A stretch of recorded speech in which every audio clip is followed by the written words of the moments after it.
ออเดอร์นี้เด้อบิตคอยเด้อขายเด้อจัดเลยต้องสลับไม้นี้ต้องสลับลงมาแดงมาเนาะโซนนี้เด้อโซนนี้ต้องสลับเนาะมีโอกาสสลับเนาะมาลุ้นมาด้วยกันใส่คำว่ามีโอกาสทุกคนเนาะเอ้าโอ้ยทุกคนเนาะมาสาเหตุที่ว่ากดขายทุกคนเนาะปกติแล้วถ้าว่ามันเกิดมาเนาะเห็นบ่ย้อนหลังมันจะสลับเนาะหลังจากนั้นมันเกิดมา3แดงตัวนี้มันเป็นแดงเนาะโอ้ยังเปลี่ยนไซด์เวย์อยู่โอ้บิตคอยโอ้โหอึ๊บอึ๊บโอเคโอ้โหทุกคนเนาะเฮ้ยเกือบว่าสิลงบ่ได้เนาะป้าตัวเฮ้ยน้อยเดียวทุกคนเนาะโอ้สมกับมาอยู่เนาะมันต้องสลับก่อนทุกคนเนาะมันขึ้นมาเขียวจังซี่ต้องสลับก่อนเนาะไม้ที่5วินทุกคนเนาะโอเคได้กำไรมา10เหรียญเนาะรอบนี้เด้อรอบนี้นี่10เหรียญเพราะว่าก่อนหน้าหั่นนี่บวกมา130ทุกคนตอนนี้140เนาะแสดงว่ารอบนี้ก็หากับบวกเพียงแต่10เหรียญเนาะโอเคไปต่อทุกคนเนาะเวลายังอยู่เนาะเดี๋ยวเก็บเอาใหม่เนาะเดี๋ยวเก็บเอาใหม่ใส่ต้นทุนน้อยเนาะ300เมื่อกี้นี้บ่ไหวทุกคนเนาะคูณได้เพียงแต่4ใหม่เด้อเนาะถ้างานนี้เฮามีงบหลายนี่โอ้เฮงได้เปรียบเนาะมารอบนี้เนาะงบประมาณ1,000นี่เนาะมันสิบ่ได้บ่กำไร100นี่โอเคทุกคนเนาะถ้าว่าค่อยมีกำไรฮอด200ปลายๆเนาะค่อยจะพักในรอบนี้เด้อโอเคมาเดี๋ยวจะไปไม้ละ30เหรียญเนาะไม้เริ่มต้นเด้เอาไปไม้ใหญ่ทุกคนเนาะไม้ใหญ่นี่โอ้เอาคูณเงินได้น้อยเนาะถ้าว่างบ1,000นี่ไปไม้ละ5เหรียญก้อนเนาะไม้ละ10เหรียญก้อนนี่เฮาแฮงคูณได้หลายไม้เนาะโอเคมาทุกคนเนาะตอนนี้ก็เป็น3แท่งเทียนเขียวเนาะมาสังเกตเบิ่งเลยเนาะโอเคออเดอร์นี้ได้ทุกคนเด้อเนาะบิตคอยเนาะโอ้ลงมาแดงเนาะโอเคทุกคนตามซื้อเด้อออเดอร์นี้มันเป็นแดงนี่ค่อยจะซื้อขึ้นไปเนาะถ้าว่ามันเป็นแดงจะซื้อเนาะสังเกตเบิ่งเส้นสีส้มทุกคนเนาะมันเริ่มตัดแล้วเด้อเส้นสีส้มเริ่มตัดขึ้นไปเนาะถ้าว่ามันกลับตัวทุกคนเนาะถ้าว่ามันกลับตัวนี่เนาะมีโอกาสที่จะเป็นเขียวได้มันลุ้นไปนำกันว่ามันจะขึ้นไปงามๆให้เฮาได้บ่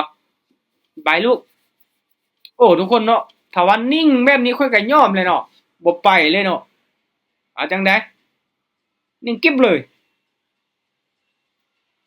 โอ้เสมอทุกคนเนาะป้าขนาดบิตคอยน์ยังเสมอทุกคนเนาะปอตัวเป็นแท่งเทียนที่น้อยหลายเนาะน้อยหลายทุกคนเนาะเอาวิเคราะห์ยากเลยแหละแบบนี้เนาะสำหรับข้อยเองนี่โอ้วิเคราะห์ยากเลยแหละเนาะบ่ฮู้ว่ามันจะบ่งบอกจังไดเนาะสำหรับแท่งเทียนเนาะเฮาใส่แท่งเทียนในการวิเคราะห์ทุกคนเนาะการเบิ่งแท่งเทียนนี่เป็นสิ่งสำคัญเนาะโอเคทุกคนเนาะมาตามซื้อเลยโอเคจัดซื้อขึ้นไปก่อนเนาะในกรณีที่เส้นสีส้มตัวนี้เนาะตัดเส้นสีฟ้าขึ้นไปนี่จังใดค่อยก็ตามซื้อก่อนเนาะตามซื้อก่อนถ้าว่ามันพลาดจังคูณเงินทุกคนเนาะแต่ว่าเป็นการคาดเดาล่วงหน้าพร้อมเนาะว่าอีก2-3ไม้เนาะมันต้องมีเขียวเนาะมันต้องมีเขียวพร้อมทุกคนเนาะถ้าว่าเฮาจะคูณเงินไปได้อ้าวสลับลงมา3บาทนี่โอ้ทุกคนเนาะบ่เป็นขาขึ้นตัวนี่เป็นไซด์เวย์อีกเนาะโอ้ยพักตัวโอเคทุกคนเนาะพลาดไปบ่เป็นหยังมาบ่เป็นหยังหรือว่าบ่เป็นหยังเนาะสำหรับออเดอร์นี้โอเคมาทุกคนเนาะถ้าว่าออเดอร์นี้เนาะโอเคมาโอเค60เหรียญโอ้โอ้โหลงมายาวเลยแหละเนาะโอเคทุกคนเนาะถ้าว่ามันลงมายาวจังซี่เนาะโอเคตามซื้อเลยไปสวนมึงจักบาทมามันสิจำได้เนาะมันลงมายาวแท้มาลุ้นเบิ่งนำกันเด้อทุกคนเด้อเนาะเพราะว่าช่วงหลังๆให้บ่เนาะแทงเทียนแดงลงมายาวมันจะขึ้นเขียวลงมายาวมันจะขึ้นเขียวเนาะออเดอร์นี้นี่บ่ฮู้ว่ามันจะขึ้นเขียวได้บ่โอ้โหเฮงขายที่ลงมา3บาทนี่โอ้ทุกคนเนาะกราฟมื้อนี้นี่จับจุดยากเด้คิดว่าจะเป็นขาขึ้นเนาะสุดท้ายกลับลงมาเนาะปาตุขึ้นไปติลูกอีกหน่อยนึงอึ๊บสวยอืมกินเต็มทุกคนเนาะโอเคได้อยู่นะมากราฟแต่ละมื้อทุกคนเนาะมันก็บ่คือเก่าเนาะเปลี่ยนแปลงไปเรื่อยๆเนาะโอเคปั๊มเงิน30เหรียญ30เหรียญคือเก่ามาทุกคนเนาะ ตอนนี้นี่ย่าเป็นเทรดแล้วเนาะบอกง่ายๆย่าเป็นเทรดแล้วเนาะตามซื้ออ่ะตามแท่งสลับเลยเนาะแดงเขียวแดงออเดอร์นี้มันต้องขึ้นเขียวทุกคนเนาะ มาเดี๋ยวมาลุ้นไปนำกันเนาะถามว่ามันเป็นไซด์เวย์นี่เราสามารถเทรดส่วนแท่งเทียนได้ทุกคนเนาะส่วนแท่งเทียนเนาะแท่งเทียนเราถ้าเป็นแดงเขากดซื้อเนาะทรงไซด์เวย์นะถามว่าทรงแบบเป็นเทรดนี่เขาเทรดตามสีได้เนาะมันจะมีอัตราการชนะสูงกว่าทุกคนเนาะง่ายๆเลยหลักการในการเทรดโอเคสวยไม้นี้ตั้งใดกาวินขึ้นมายาวขนาดนี้ละโอเควินทุกคนเนาะเห็นบ่ทุกคนเนาะหลังจากที่ย้ายกราฟเนาะจากอีเธเรียมมาเป็นบิตคอยน์เนาะโอ้โหแตกต่างกันเลยเนาะอีเธเรียมนี่ยอมทุกคนเนาะยอมให้มันมื้อนี้เนาะประเทศบิตคอยน์มื้อนี้มีกำไรเนาะอีเธเรียมยอมเนาะโอเคมาบ่เป็นหยังไปต่อโอเคเดี๋ยวมาสังเกตเบิ่งเนาะออเดอร์นี้โอเคทุกคนถามว่ามันเป็นแดงซื้อเอาอ้าวโอ้ยถามว่ามันเป็นแดงว่าซะกดปึ๊บทุกคนเนาะขึ้นเขียวปั๊บเลยโอ้โหป่านว่ามันหูจักเอาสามเขียวต้องมาแล้วล่ะเนาะเฮ้ยโอ้โหทุกคนเนาะออเดอร์นี้เด้อถามว่ามันเป็นเขียวค่อยจะขายแล้วแต่ว่ามันเป็นแท่งๆแดงน้อยเนาะโอ้โหหลังจากที่กดออเดอร์ไปมันขึ้นมาเขียวเนาะมันกับบ่ส่วนแท่งเทียนแล้วจังสิเอาขึ้นไปลูกอีกหน่อยนึงอึ๊บโอ้เบิดทุกคนเนาะโอ้เสียดายเนาะเปลี่ยนไว้กับใครแน่ทุกคนเนาะเปลี่ยนต่อ2-3วิสุดท้ายไปสิเปลี่ยนใจท่านเนาะกดออกไปแล้วเด้โอ้โอเคอ่ะบ่เป็นหยังมาปรับเงินไปต่อเนาะนี่แหละทุกคนเนาะเห็นบอกมันจะออกส่วนแท่งเทียนเนาะในทรงไซด์เวย์เนาะออกส่วนแท่งเทียนเนาะโอเคมาคูณเงินขึ้นไปเนาะออเดอร์นี้ขายถามว่าลงมาแดงนี่ก็อยู่ย่อมเพื่อกันได้เนาะกดออกไปแล้วดีดลงมาแดงนี่โอ้โหบ่แม่นละเนาะโอเคเอามาลุ้นมานํกันเนาะว่ามันจะ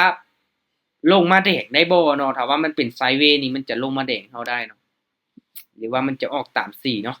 2เขียวแดง1เอ้าลงมาแดงลูกแบบนี้ล่ะลงมาอีกยาวอีกหน่อยนึงยาวอีกหน่อยนึง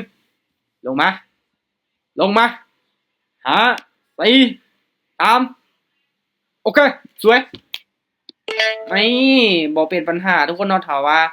พลาดแล้วก็วินแบบนี้นี่บ่เป็นปัญหาเนาะถ้าว่าพลาดฮอด2-3ไม่ติดนี่ปัญหาเริ่มมาทุกคนเนาะโอเคเอาเวลาพอดีเบิดตัวเนาะมาเบิ่งกำไรโอ้โห200เนาะ222เหรียญเนาะโอเคโอเคทุกคนเนาะมาเอาเป็นไม้แถมเด้อเอาอีกไม้นึงเนาะเป็นไม้แถมเนาะเขามาศึกษาโอเคเนาะถือว่ารอบนี้เด้อค่อยก็โอเคเนาะได้กำไรมานี่92เหรียญทุกคนเนาะ92เหรียญแล้วเนาะเดี๋ยวไปอีกไม้นึงเนาะถ้าว่าวินไม้นึงจะพักทุกคนเนาะเห็นบ่วินไม้นึงจะพักเนาะ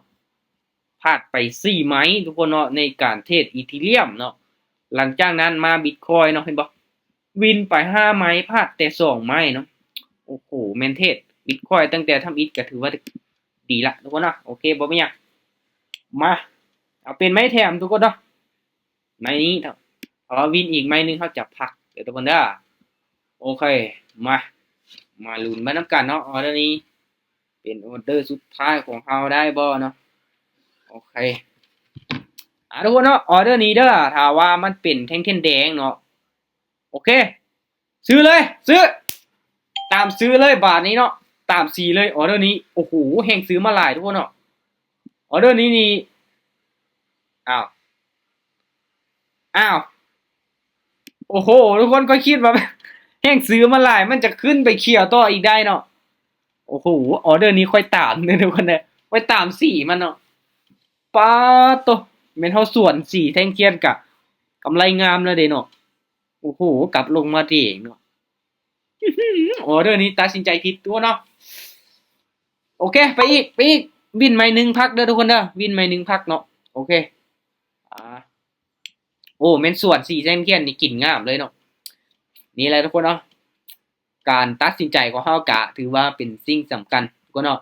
เห็นบ่เทคนิคเฮาก็ได้ผลเนาะเฮาส่วนสีแท่งเทียนมากะมีกำไรเนาะบาทออเดอร์นี้ไปตามเนาะ เสียซ้ำโอเคออเดอร์นี้ทุกคนส่วนคือเก่าซื้อขึ้นไปโอเคซื้อขึ้นไปเป็นแท่งเก้นแดงเขาซื้อเลยมาออเดอร์นี้อ้าวบ่ได้ติหลังจากที่เขาตามออกส่วนหลังจากส่วนออกตามโอ้โหทุกคนเนาะทิพหายเลยแบบนี้เอามาลุ้นเริ่มกันเนาะว่ามันจะขึ้นไปเขียวให้เราได้บ่เนาะเออขึ้นได้อีกหน่อยหนึ่งลูกขึ้นอีกเก็บเอาไส้มันอ้าวพลาดไปโอเคทุกคนเอาพลาดไป2 ไม้ละมาไม้ที่3สุดท้ายเอาไปเอามาเสียให้ไม้แถมนี่โอ้โหทุกคนเนาะไม้แถมนี่บอกเลยมันเป็นไม้อาถรรพ์ตลอดเนาะบ่มักวินเนาะบ่แถมแล้วบาดนี้มาเก็บต่อโอเคเนาะมาวินอีกไม้หนึ่งพักทุกคนเนาะ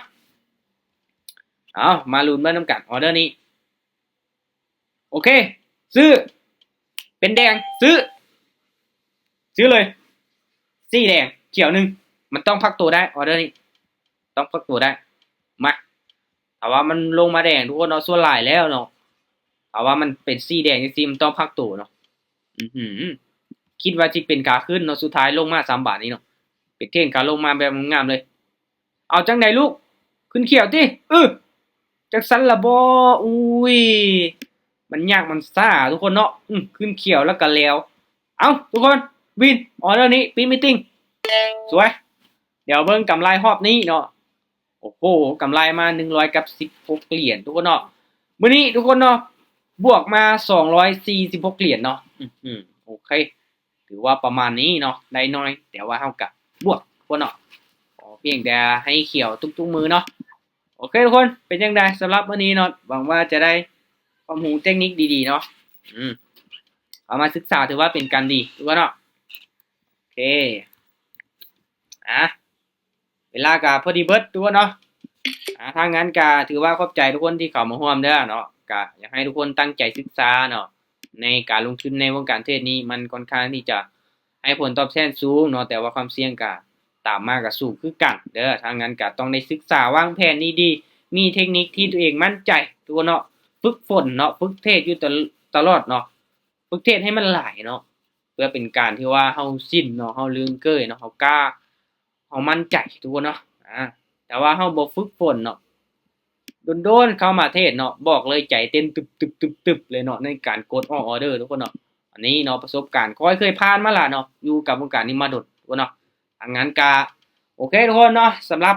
มื้อนี้เนาะถือว่าเอาประมาณนี้เนาะโอเคงั้นก็ไว้เป็นมื้ออื่นเด้อเนาะ 10 โมง 10 โมงครึ่งคือเก่าเนาะขอบใจทุกคนที่ว่าเอามาร่วมศึกษานำกันเนาะโอเคสำหรับเท่านี้กำไรแล้วเนาะบ๊ายบายทุกคนบ๊ายบาย